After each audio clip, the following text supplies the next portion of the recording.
अस्सलाम वालेकुम नाज़रीन, मैं आपका मेज़बान मोहम्मद शरफुद्दीन सच न्यूज़ में आपका इस्तकबाल करता हूं। आइए देखते हैं आज की अहम खबर। आज की हमारी ये खबर है चंदनगुट्टा पीएस से। चंदनगुट्टा पीएस में 8 तारीख के दिन एक कंप्लेंट दर्ज कराई जाती है कि एक लड़की और उसके साथ में और एक माइनर लड़की, 2 लड़कियां लापता है। इस तरह की कंप्लेंट इस लड़कियों के घर वाले चंदनगुट्टा पीएस में लिखाते हैं। खैर, उसके बाद फिर कल ये लड़कियां मिल जाते हैं। मिलने के बाद चंदनगुट्टा पीएस को आते हैं और चंदनगुट्टा पीएस में जो है कंप्लेंट दर्ज कराते हैं कि इनका रेप हुआ। यानी एक मासूम लड़की भी साथ थी, उसको कुछ नहीं हुआ। बड़ी लड़की जो थी उसका रेप करते हैं ऑटो ड्राइवर। इस तरह से प्रेस मीट में बताया गया। इस रेप केस में 2 लोगों पर इल्जाम लगाया गया, जिसका नाम है मोहम्मद मूसा और मोहम्मद आमिर। खैर, अब बहरहाल तहकीकात होना बाकी है। लड़कियों को भरोसा सेंटर भेजा गया काउंसलिंग के लिए, फिर उसके बाद एक कंप्लेंट दर्ज की गई। अब ये तो हो गई एक रेप की बात, एक बलात्कार की बात कि लड़कियों ने इस तरह की कंप्लेंट लिखाई। अब मजीद इसके बाद मुबैना तौर पर जो हमको सुनने में आ रहा है वो हम आपके सामने सुनाते चले कि लड़कियां गई थी ऑटो में बैठकर, फिर लड़का जो है लड़कियों को कोई लॉज में लेकर जाता है, लॉज में लड़कियों को रखता है। तो क्या लॉज वाले इनका आईडी प्रूफ चेक नहीं करे होंगे, लड़की का या लड़के का? क्योंकि जो रूल्स है हमारे शहर हैदराबाद के, हमारे तेलंगाना स्टेट के, उसमें जो है बिना आईडी प्रूफ के किसी को भी होटल में रूम नहीं दिया जाता। लेकिन इन लोग को रूम कैसे दिया गया और क्यों दिया गया, ये सोचने वाली बात है, ये गौर व फिक्र करने वाली बात है। खैर, अब हकीकत में ये लड़की का रेप हुआ या रेप नहीं हुआ, या तो फिर दोनों अपनी मर्जी से होटल में गए या नहीं गए, ये मजीद तहकीकात होने के बाद ही पता चलेगा। खैर भाई, पुलिस तो अपनी जगह पर अपना काम कर रही है। लड़की आकर कंप्लेंट लिखाई है और as per the law, as per दी जो बुक दी जाती है पुलिस डिपार्टमेंट में कि ऐसे केस में किस तरह का सेक्शन लगाना चाहिए। और जब कोई औरत आकर पीएस में कंप्लेंट लिखाती है तो फौरन उसी कंप्लेंट को लेना चाहिए और उसके ऊपर केस बुक करना चाहिए। अब लड़का गुनहगार है या नहीं है, यानी कुल मिलाकर 2 लड़के थे इसमें। अब ये लोग गुनहगार है या नहीं है, ये कोर्ट में साबित करना पड़ेगा। पुलिस ने तो अपना काम कर दिया। खैर, हकीकत तो हम भी नहीं जानते।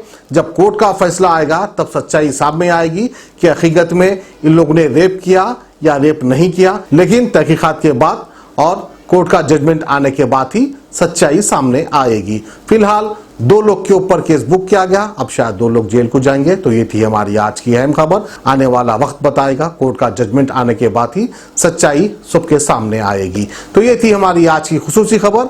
हमें दीजिए इजाजत, खुदा हाफिज।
ఇద్దరు అక్క చెల్లెలు కూడా రోడ్డు పైన మరి చార్మినార్ వెళ్ళేందుకు కూడా నిల్చున్నారు. ఈ నేపథ్యంలో మహమ్మద్ వారిద్దరిని కూడా ఆటోలో ఎక్కించుకొని చార్మినార్కి వెళ్ళారు. చార్మినార్ తర్వాత మరొక మెహదీపట్నంలో ఉన్నటువంటి దర్గాకి తీసుకెళ్లాలని చూపించారు. అయితే ఇద్దరు అక్క చెల్లెలు కానీ దర్గాకి తీసుకెళ్లేందుకు నిరాకరించారు. ఎందుకంటే రాత్రి సమయంలో వెళ్ళకూడదంటూ కూడా వారిని ఇంటికి తీసుకొచ్చాడు. ఇంటికి వచ్చిన తర్వాత వారి తల్లి వారి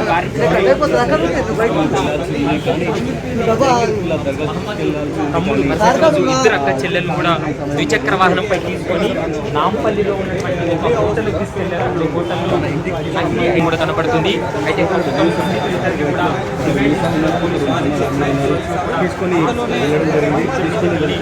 అయితే పోలీసులు రిమాండ్ చేస్తున్నటువంటి సందర్భం కనపడుతుంది.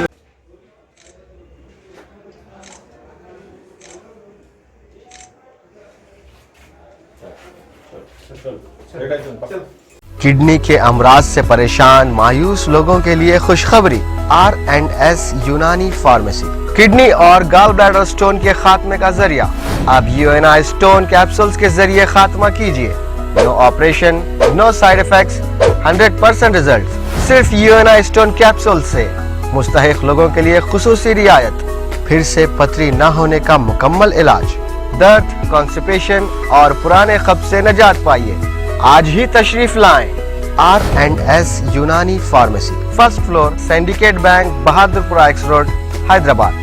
कॉन्टैक्ट 9703 939 436 9063 383760।